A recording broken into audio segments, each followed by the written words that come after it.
ମୋର ପୁରୁଣା ସାମ୍ବାଦିକ ମନୋଜ ଭାଇ ପ୍ରଣାମ।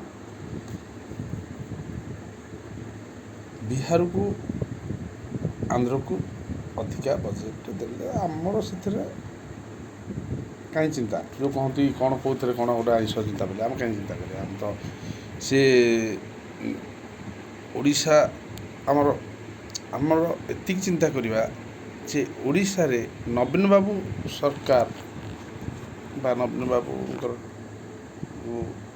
ନିର୍ମଳ ସ୍ୱାଧୀନ ବିଜେଡ଼ି ଦଳ ବିଜୁ ବାବୁ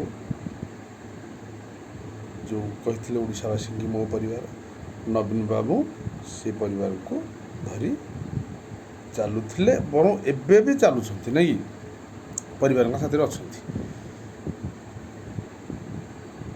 ଓଡ଼ିଶାର ମା ବାପା ଭାଇ ଭଉଣୀ ଛାତ୍ରଛାତ୍ରୀ ଯେଉଁ ଭୋଟର ଦେବା ପାଇଁ ଯେଉଁ ଅଧିକାର ପାଇଛନ୍ତି, ଯେଉଁ ଆଜ୍ଞାମାନେ ଭୋଟ ଦେଲେ 20ଟି ସାଂସଦ ଦେଲେ, କ'ଣ ଗୋଟେ ଯୋଡ଼େ ଆପଣ ଦେଇଛନ୍ତି ସାଂସଦ?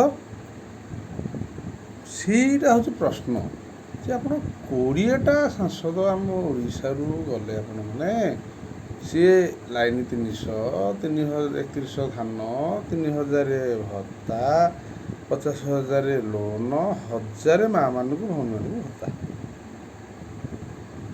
ଯେଉଁ ଓଡ଼ିଆ ଅସ୍ମିତା ମିଛ ଖାଲି କହୁଥା। ଓଡ଼ିଆ ଅସ୍ମିତାର ଅର୍ଥ ମିଛ ଖାଲି କହୁଥା, କ'ଣ ନା କ'ଣ କହୁଛନ୍ତି ଏଇଆ ନା? ତେଣୁ ମୋର ଓଡ଼ିଶାବାସୀଙ୍କୁ ପୁଣି ପ୍ରଣାମ କରିକି କହୁଛି ଯେ ଆପଣମାନେ ପଚାରନ୍ତୁ, ତୁମେ କେମିତି ସୁନାର ଓଡ଼ିଶା କରିବ? ଡବଲ ଇଞ୍ଜିନ୍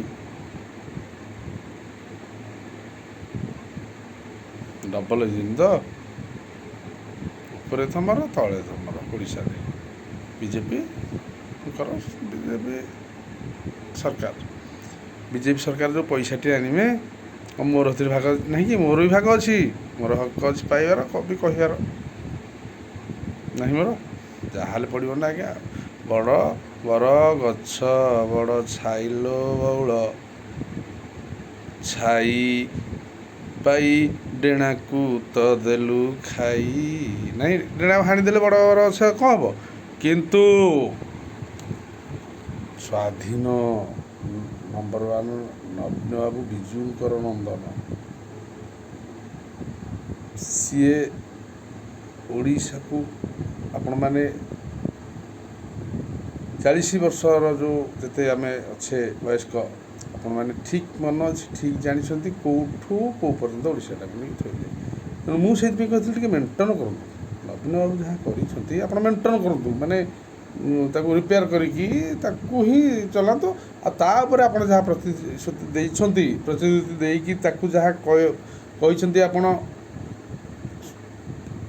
ପୂରଣ କରିବା ପାଇଁ ଇଲେକ୍ସନ୍ ହେଇଗଲୁ ବଜେଇଛନ୍ତି, ସେଇଟାକୁ ପୂରଣ କରିସାରିକି ଆପଣ ବଢ଼ିଆ ହେବ। ଏବେ ତ ଯାହା ବଜେଟ୍ 20ଟି ସାଂସଦ ଆମର ଯାହା ଆଇଲା ଆଜ୍ଞା, ଓଡ଼ିଶା ତ ସୁନାର ହେବ ଖାଲି ଆଉ। ଜୟ ଜଗନ୍ନାଥ।